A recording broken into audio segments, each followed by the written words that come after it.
رمضان المبارک ختم ہونے کے قریب ہوتا ہے، عید کی خوشیاں دروازے پر کھڑی ہوتی ہیں اور عین اسی لمحے اللہ رب العزت ہمیں ایک آخری پیغام دیتا ہے، اور وہ پیغام اور حکم ہے صدقہ فطر کا۔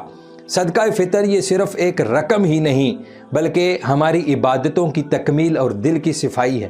نبی کریم صلی اللہ علیہ وآلہ وسلم نے صدقہ فطر کا حکم اس لیے ارشاد فرمایا تاکہ روزہ دار کی وہ لغزشیں، وہ کوتاہیاں اور وہ کمزوریاں دھل جائیں جو رمضان میں ہم سے سرزد ہو گئی تھیں۔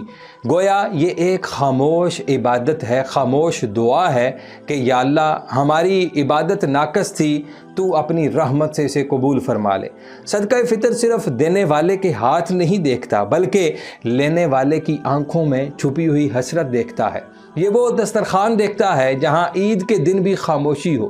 صدقہ فطر ہمیں یہ یاد دلاتا ہے کہ عید کے دن عید تب ہی عید ہے جب ہر چہرے پر مسکراہٹ ہو اور کوئی بچہ عید کے دن خالی ہاتھ نہ ہو۔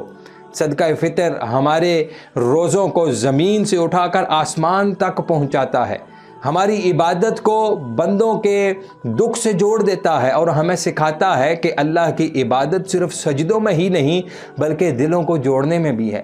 اور جب ہم کسی ضرورت مند کے دل میں عید کی خوشی اتار دیتے ہیں نا، تو اللہ رب العزت ہمارے دلوں میں اپنی رضا اتار دیتا ہے۔ صدقہ فطر روزوں کی قبولیت کی چابی اور عید کی اصل خوشی کا راستہ ہے۔